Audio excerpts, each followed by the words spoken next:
सन 1952 को देश में पहला लोकसभा चुनाव होता है। इस चुनाव में बाबा साहेब अपने ही पीए नारायण काजरोलकर से हार जाते हैं। चुनाव जीतने के बाद नारायण काजरोलकर बाबा साहेब के पास आते हैं और अपनी खुशी जाहिर करते हैं। बाबा साहेब भी नारायण काजरोलकर को चाय पिलाते हैं और पूछते हैं, तो बताओ काजरोलकर, तुम जीत तो गए, तो अब क्या करोगे और तुम्हारा कार्य क्या होगा? काजरोलकर का जवाब सुनकर बाबा साहेब हंसने लगते हैं। आखिर चुनाव के बाद बाबा साहेब डॉक्टर भीमराव अंबेडकर और उनके पीए रह चुके नारायण काजरोलकर के बीच क्या बात हुई और बाबा साहेब ने नारायण काजरोलकर जैसे नेताओं को लेकर अपने सबसे करीबी नानक चंद्र रत्तू जी से क्या कहा था, आइए आज के इस वीडियो में जानते हैं।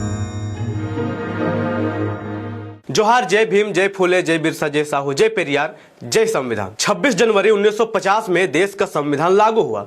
बाबा साहेब नेहरू मंत्रिमंडल में आजाद भारत के पहले विधि मंत्री थे, लेकिन कई मुद्दों पर उनका कांग्रेस से नीतिगत मतभेद रहा, जिसके कारण बाबा साहेब ने 27 सितंबर 1951 को पंडित जवाहरलाल नेहरू को एक पत्र लिखकर मंत्रिमंडल से इस्तीफा दे दिया।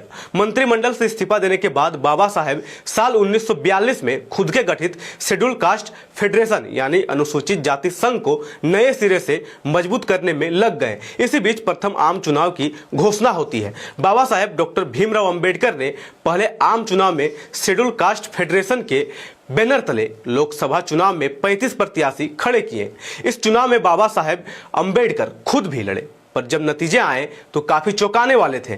बाबा साहेब अंबेडकर उत्तरी मुंबई सीट से चुनाव लड़ रहे थे, लेकिन वे चुनाव हार गए। इस सीट से कांग्रेस के उम्मीदवार नारायण काजरोलकर को जीत मिली। पिछड़े वर्ग से आने वाले नारायण काजरोलकर बाबा साहेब का पीए था। नारायण काजरोलकर दूध का कारोबार करता था और राजनीति में वह नौसिखिए नेता थे। कांग्रेस ने षड्यंत्र करके बाबा साहेब के सामने उनके पीए को चुनावी मैदान में उतारा और सिर्फ चुनाव में उतारा ही नहीं, बल्कि नेहरू ने अपनी लहर का भरपूर फायदा भी उठाया। नेहरू ने कांग्रेस उम्मीदवार काजरोलकर के लिए चुनावी सभाएं आयोजित करवाई थी।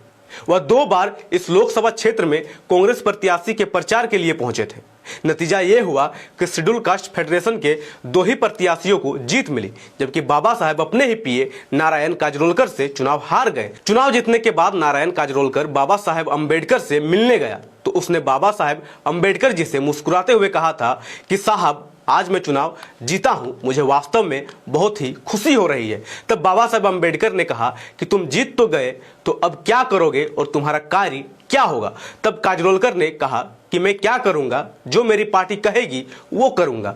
तब बाबा साहेब हंसने लगे और बाबा साहेब अंबेडकर ने नारायण काजरोलकर को चाय पिलाई। काजरोलकर के जाने के बाद बाबा साहेब हंस रहे थे। तब नानक चंद्र रत्तू ने पूछा कि साहब, आप क्यों हंस रहे हो? तब बाबा साहेब अंबेडकर ने कहा कि काजरोलकर अपने समाज का नेतृत्व और प्रतिनिधित्व करने के बजाय पार्टी के हरिजन बन गए हैं। यह बात बाबा साहेब अंबेडकर ने 1952 में ही कही थी, लेकिन उनकी कही हुई यह बात आज भी सार्थक सिद्ध हो रहा है। आजकल मूल निवासी बहुजन समाज के सांसद और विधायक अपने समाज का प्रतिनिधित्व करने के बजाय पार्टियों के हरिजन नेता बनकर ही रह गए हैं। संसद में अनुसूचित जाति यानी एससी के लिए 84 सीटें और अनुसूचित जनजाति यानी एसटी के लिए 47 सीटें आरक्षित है, यानी कुल मिलाकर 131 सीटें आरक्षित है। जबकि 2024 के चुनावों के बाद ओबीसी सांसदों की संख्या बढ़कर लगभग 31% हो गई है। इसके बावजूद इन समुदायों का बेड़ा गर्क है। कहीं कथा करने पर ओबीसी को पंडिताइन के यूरिन से शुद्ध किया जाता है, तो कहीं अनुसूचित जनजाति के युवक के ऊपर पेशाब किया जाता है। अनुसूचित जाति को भी लगातार जातिगत भेदभाव का सामना करना पड़ रहा है। यहां तक कि देश की संस्थाओं में भी मूल निवासी बहुजन समाज का प्रतिनिधित्व उनकी जनसंख्या के अनुपात में नजर नहीं आता है। आंकड़े बताते हैं कि सुप्रीम कोर्ट में नियुक्त जजों में करीब 76% स्वर्ण जाति से आते हैं, जबकि देश के विभिन्न हाईकोर्ट में लगभग 78% जज उच्च जातियों से हैं। इन सभी मुद्दों पर आपके सांसद और विधायक आवाज नहीं उठाएंगे, क्योंकि वे आपके नेता नहीं बल्कि पार्टियों के वफादार सेवक बने बैठे हैं। धन्यवाद। जय संविधान, जय लोकतंत्र। MNT न्यूज नेटवर्क को सब्सक्राइब करें, लाइक और फॉलो करना ना भूलें। साथ ही बेल आइकॉन दबाकर जन जागृति की मुहिम में जुड़े रहें।